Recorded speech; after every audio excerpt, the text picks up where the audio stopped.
today I'm joined by Sam from Smooth Flow Academy. We ran a beginner course together. I helped with the design and web side of things, but Sam was the one who was actually, running the course and owned Smooth Flow Academy. So it'd be really cool to hear your side of things. Thanks for taking the time to share this stuff. You're welcome. Thanks for helping me to do the course. Nice one. No problem. Thanks for trusting me when I was trying to get you to do it, seeing as I hadn't done it before either. So Yeah, no, I'm glad I did. It worked well. first off, what was it that appealed to you about running the beginner course when I mentioned it? It was the time of year, so it was January, and obviously you get the new year, new me people. So we wanted to capture those leads, and I thought this was a great way to do it. And it just lowers the barrier of entry for anyone who's looking to start, because he's starting with other beginners. It's catered towards someone who's a complete newbie. So it was a great time of year to introduce it. It was the first time we've ever done it, and it was a good way to capitalize on those new year, new me kind of people. And what things do you find worked the best with the course? Were there any things that you were really glad you did them a certain way in terms of structuring the course or anything there? In terms of the technique that we did, I was glad I was able to link it all together. So we did a bit of a shorter course than some people do. We did 4 weeks, just 1 day a week. They were allowed to train in our other sessions as well. And we tried to have some continuity between what we're doing in the course and in the other sessions that week. But it was just 1 day a week, 1 hour for 4 weeks. So I tried to link together the sessions as best I could and introduce what would be useful but also captivating and interesting within those 4 weeks. So I think I was pleased with how it all linked together. Like, we did back control on 1 day, and then at the end of that session, we showed how you can transition from back control to mount when you're losing position. And then the next session we did mount, and then we did recovering from mount to close guard, and that linked into guard. So it was good that we were able to link things together.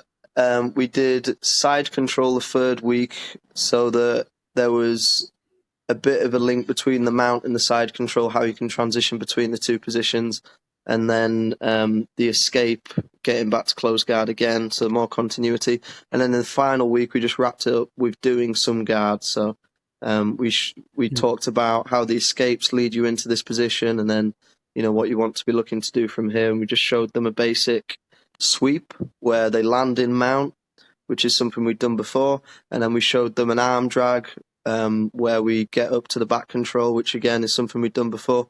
So the final week was kind of a recap of everything while giving them a little bit of guard as well.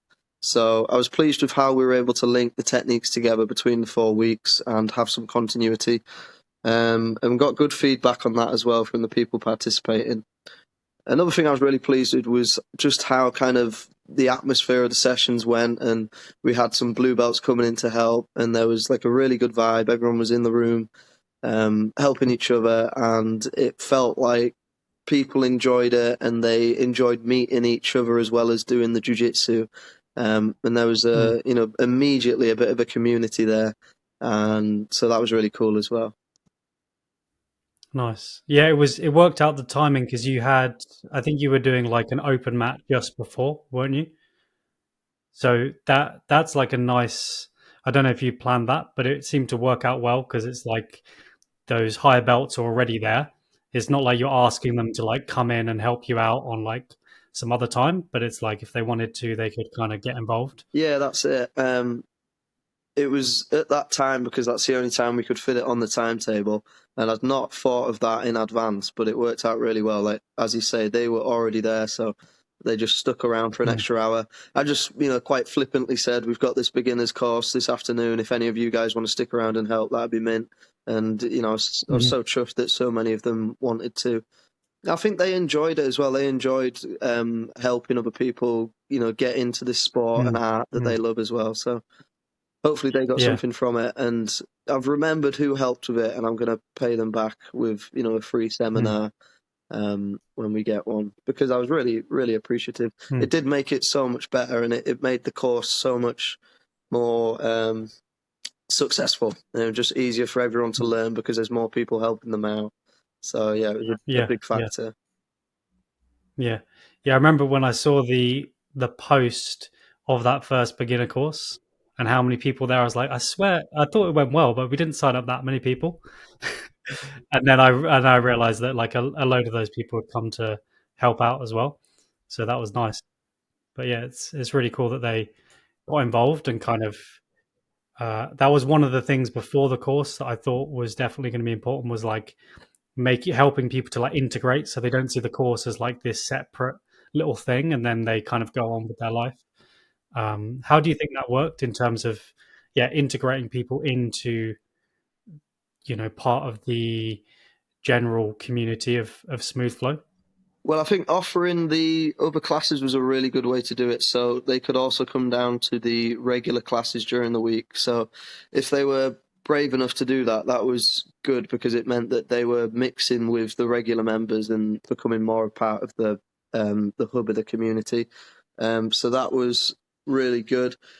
But not all of them were kind of brave enough to come down for that. So I think like having the blue belts come in and helping out gave them the impression that there's friendly people here and they can Mm, keep coming to mm, classes after the course. So that was good.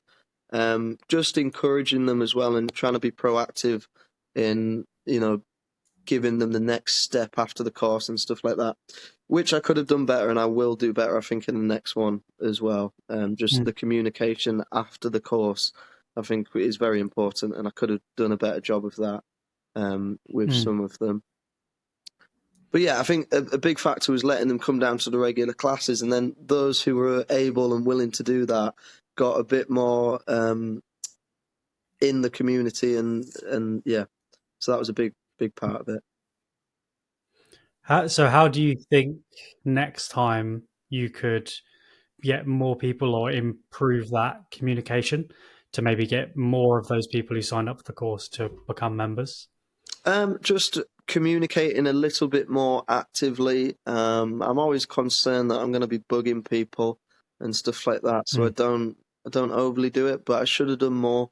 Like with a few of them, perhaps if I had have been messaging them and saying, look, I noticed you've not signed up yet. Is there anything that we can do to, um, mm. help and stuff like that? So just following up with the ones who weren't so proactive in signing up themselves, I think would be Yeah, a simple but important thing to do. yeah, yeah. I was thinking about this a little bit. Like, I think it'd be good if the the end of the course is kind of like a cutoff as like there's a particular deal. It's like you can get the 50% off your first month if you sign up before the end of the course or something like that.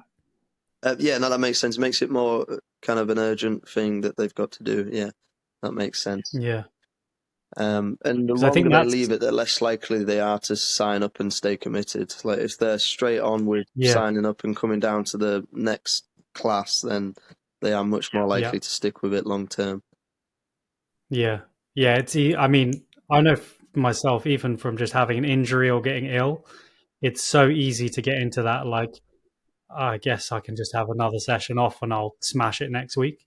Yeah, if you're a beginner and you haven't already built that up, it's it'd be easy for them to just be like, oh, I'll actually sign up in another week or whatever.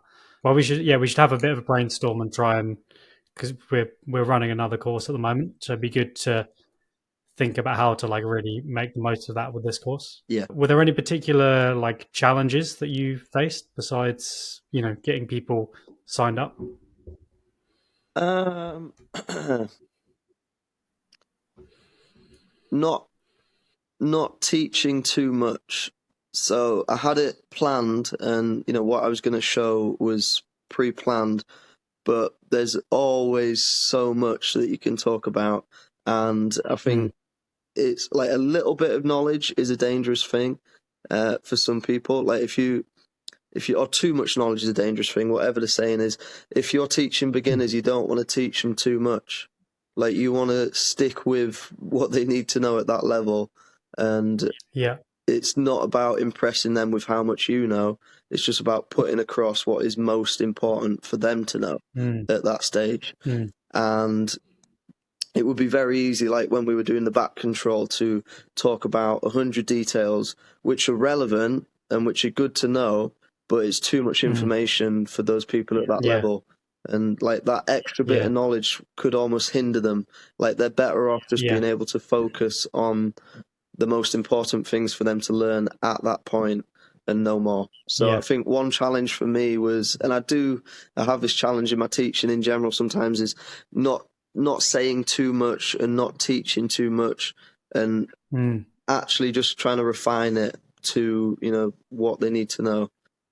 Which seems obvious, but in the moment when you're teaching and you're in the flow, and you know, it's easy to say too much, to give too much detail and overload them. So I think that was one challenge which I was conscious of as I'm teaching, and I had to kind of stop myself at certain points when I was going off plan, and just bring it back in. Yeah, I've only taught like a handful of classes, but as you were saying that, it made me realize there's been a few times where I've done that, where it's like I'm just showing a position and I'm just like start just brain dumping everything I know about that position, and like all of the like grip details and like little tricks, and like just kind of sharing everything. And I remember noticing people just are like, whoa, whoa, whoa. Yeah. It's like Marcelo Garcia once said that when he's got techniques to show people, it's like he feels like he's got this new toy, and like he's super excited about this toy and he just wants to share it with people. And it's kind of, you feel like that, but you get carried away with it. Like, you know, not everybody wants the toys that you have right now, and it's not what's best for them. They need to just, you know, focus on the basics. Are there any more bits that you wanted to mention, or any things that you would say to someone else who's considering running a beginner course?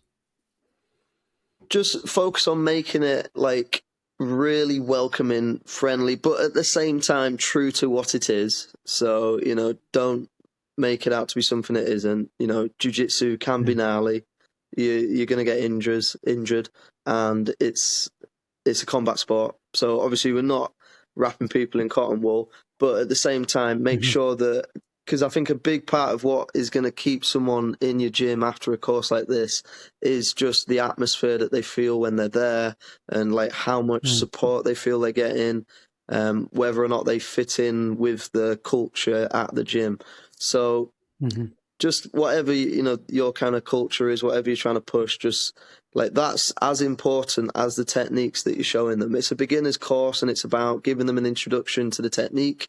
But these short courses aren't going to, you know, set their full foundation in place. This is just trying to entice them to come down for the regular classes. And a big part of that is establishing, you know, a good feel for the atmosphere and the atmosphere. Yeah.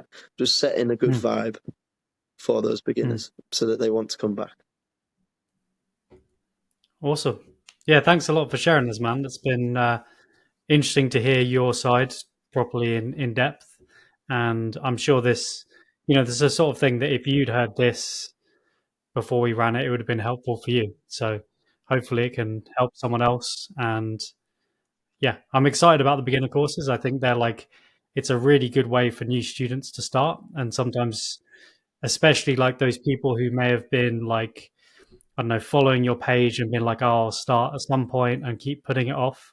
Like it's a real way to get those people to like make a decision, sign up, and then hopefully have like a really positive experience. Yeah, couldn't agree more. And it's lowering the barrier of entry, which is so important, because especially with martial arts, there's a lot of apprehension coming into it. It's something that the majority of people, I think, are interested in, but at the same time, those barriers of entry will just be too high for most of those people. Doing the beginner's course massively lowers that, and it just makes it so much more friendly and easy to pick up and easy to come down to. So yeah, it was mint. I'm so pleased with it, and you know, we signed up more than half of the people we had on the course. There was 14 of them, and we had 6. A couple Hmm. of them have dropped off a little bit recently, so again, I need to Hmm. just message them and see if there's anything we can do to help. Not everyone's going to Yeah. want to train jiu-jitsu with you, and that's cool, isn't it? You can't be too pushy, but Hmm. you got to be somewhat proactive Yeah. Yeah. in messaging them. And you've got, there's loads of people who love and enjoy jujitsu, but they don't end up coming. There's people I know who've like, the classic like blue belt who kind of stops training, takes some time off. But then, there's one person in particular who does come back and he clearly loves training. So I think it's like, yeah, definitely important to find that balance as a coach because you are helping someone to actually commit. And one more thing, actually, that I was just thinking the other day is nice with the beginner course is like it makes them commit to that 4 weeks of like showing up once a week. And the attendance was really good, wasn't it? Yeah, it was From what I fantastic. Yeah, remember. we just had one person who couldn't make it because of childcare, and then there was another Yeah. person who couldn't make it for one of the weeks. Other than that, it was Yeah. fully attended, which was really Yeah. cool.